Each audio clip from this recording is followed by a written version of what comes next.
चैत्री पूर्णिमा के दिन श्री हनुमान जी महाराज का प्रागट्य हुआ।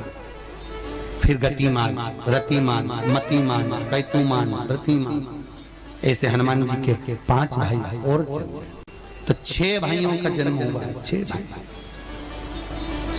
भगवान का भी कम नहीं मिलता, अधिक ना।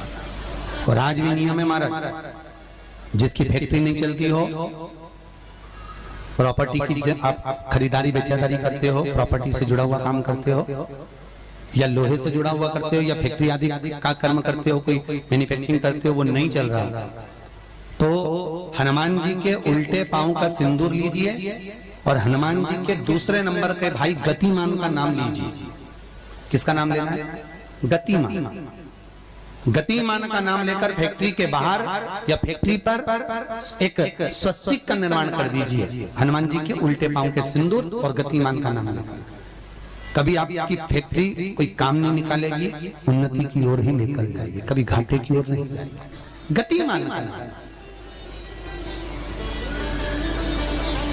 रतिमान, केतुमान, मतिमान, ये जितने भी नाम है हनुमान जी के भाइयों के, ये सब कल्याण करते हैं। एक एक नाम कल्याण करते हमारे। एक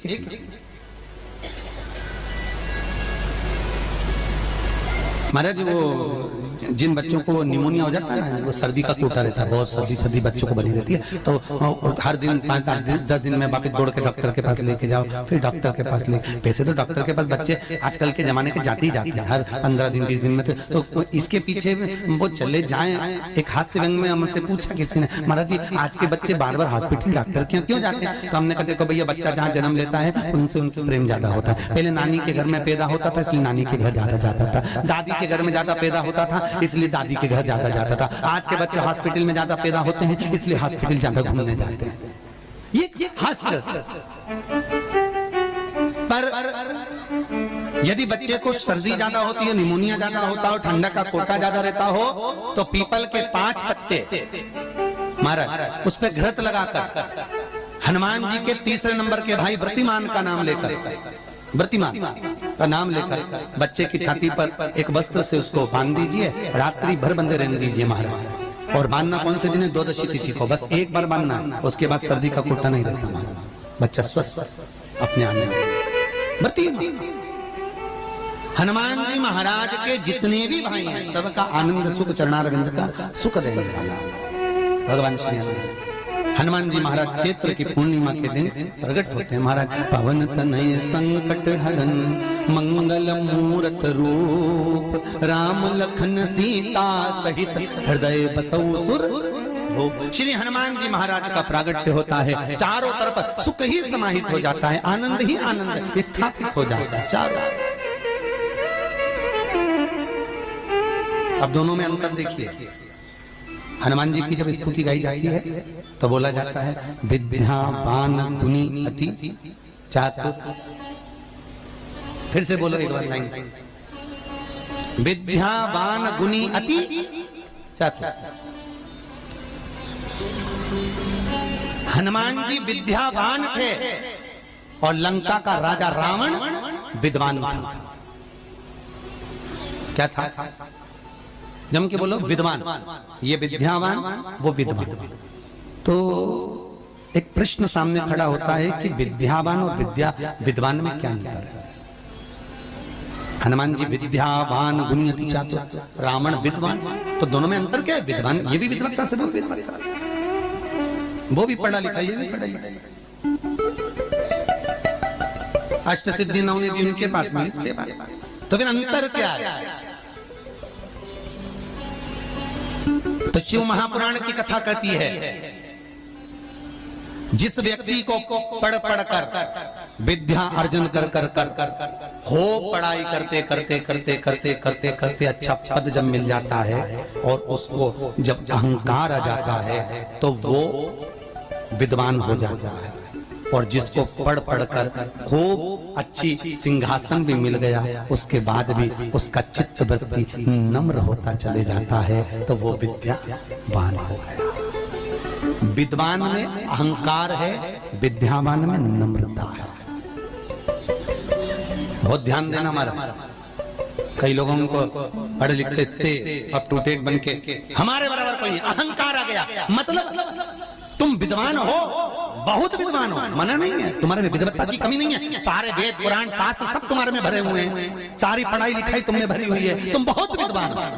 पर विद्वत्ता अहंकार को लेकर जाती है और विद्यावान का जो विद्या को ग्रहण करता है उसके भीतर नम्रता आती चली जाती है। नम्रता, कोई कोई व्यक्ति ऐसा होता है जिसके पास भगवान पैसा खूब देता है तो उसको नम्रता देता है, खूब नम्रता, इतना प्रेम से बोलेगा, इतना मीठा बोलेगा, और बोलो साहब और मेरे लिए कोई सेवा हो तो बता दो, और बोलिए साहब, इतनी नम्रता। और किसी किसी के पास में अहंकार इतना ज्यादा आ जाता है धन के साथ में कि वो किसी गिनते ही होगी नहीं, बिल्कुल ऐसा लगे जैसे भेरू पे सिंदूर चढ़ा, एकदम गिनते तो दोनों में अंतर है,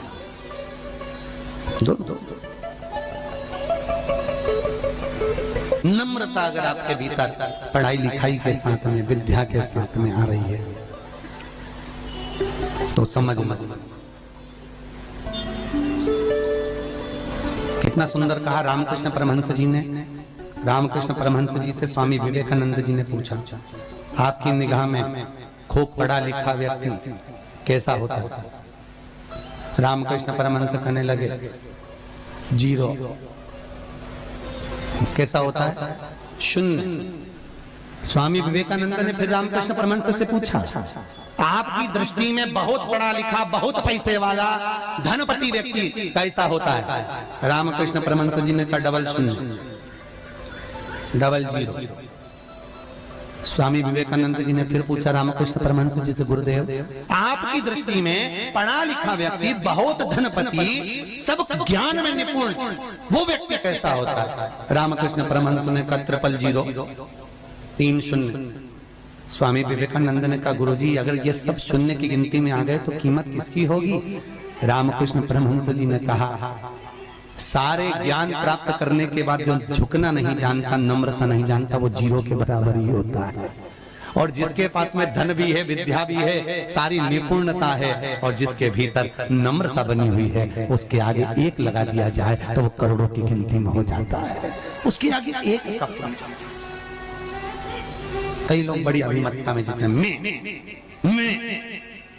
मेरे बराबर कोई नहीं, और जो मैं करके मर जाता है, अगला जन्म बकरा बकरी का हो जाता है, मैं करता फिरता है। छुपकली और बकरा बकरी दोनों पहचान जाओ, बहुत परिचित है। तुम्हारे दरवाजे पर कोई बकरा बकरी दिखे तो समझ लेना तुम्हारा रिश्तेदार आया है। मैं करके मर गया, मेरा घर, मेरी परिवार, मेरा कुटुंब, मेरी घर, मेरी गाड़ी, मेरा बंगला, मेरा मेरा मेरा करके मरा, बकरा बकरी। मैं तो मैं अभिमतता।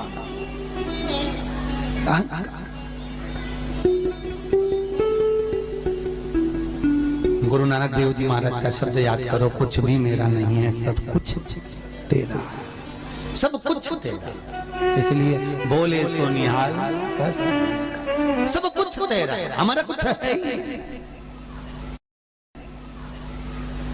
हमारे भीतर कुछ है तो वो परमात्मा।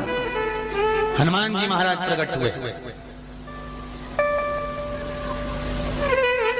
और अष्ट सिद्धि, कितनी?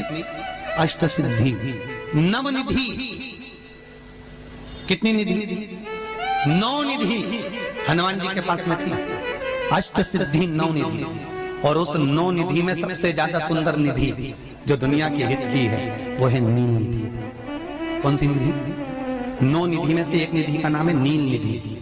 कई लोग तो ऐसे, उनको आज तक हनुमान चालीसा पढ़ना नहीं है, आज तक कोई चालीसा, चाहे गायत्री चालीसा हो, लक्ष्मी चालीसा हो, शिव चालीसा हो, पढ़ना ही नहीं आती। बस बैठ गए भगवान के सामने और पढ़ लिया आसन लगा के। नहीं नहीं नहीं, चालीसा पढ़ने का भी एक नियम है। अगर कोई लक्ष्य लेकर पढ़ रहे हो तो उसका एक नियम है। पूरी जिंदगी पढ़ते रहोगे तो भगवान की प्राप्ति नहीं है, पर लक्ष्य लेकर अगर पढ़ा है, आसन से जिस भगवान की चालीसा पढ़ रहे हो उसकी मूर्ति या उसका फोटो आपके सामने होना चाहिए। एक घी का दिया, अगर हनुमान चालीसा पढ़ रहे हो तो या तो घी का दिया जलाओ, वो भी गाय के घी का हो, भैंस के घी का मत जलाना। हनुमान जी कभी प्रकट नहीं होंगे भैंस के घी से। घी का दिया लगाइए अगर चालीसा का पाठ कर रहे हो हनुमान जी का। और बहुत ज्यादा संकट है, बहुत ज्यादा परेशानी है, तो हनुमान चालीसा का पाठ करो तो तिल्ली के तेल का दिया लगाओ, काली तिल के तेल का दिया, तिल का तेल का दिया हनुमान जी के सामने आसन बिछाकर, बहुत तकलीफ है तो 3 पाठ प्रतिदिन करो और एक आसन से जितने समय 9 बजे अगर आप बैठते हो पाठ करने तो 9 बजे ही बैठना है।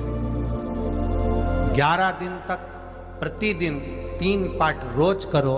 एक पानी का लोटा, कलश, तांबे का जल अर्थात तांबे का लोटा हो, स्टील का लोटा हो, तुम्हारे पास जो कलश हो उसमें जल भरकर एक सिक्का उसमें पटक कर, एक लौंग पटक कर प्लेट से ढक कर रख दो और प्रतिदिन बस टाइम पर बैठकर पाठ करो। 11 दिन पूर्ण होंगे, जिस कामना से आपने पाठ करा है बस वो सिक्का, वो लौंग कलश में से निकाल लो, जल का आचमन करो और जिस काम के लिए करा है वो जल उस प्रयोग में ले लो। उस प्रयोग, किसी से बात करने जाना है तो वो जल पी कर जाइए, कोई से हाथ मिलाना है तो वो सिक्का, वो लौंग अपने हाथ में रखिए, अपने साथ। राम जी महाराज जब गए, हनुमत चरित्र कहता है, राम जी महाराज जब जाने लगे तो उन्होंने हनुमान जी से कहा कि तुम क्या चाहते हो? हनुमान जी बोले मेरे को जाना है, क्योंकि जहां राम वहां हनुमान। हनुमान जी जब कहने लगे कि मेरे को जाना है तो राम जी महाराज बोले नहीं नहीं हनुमान, तुझे सबसे ज्यादा प्रिय क्या है? तो कह राम।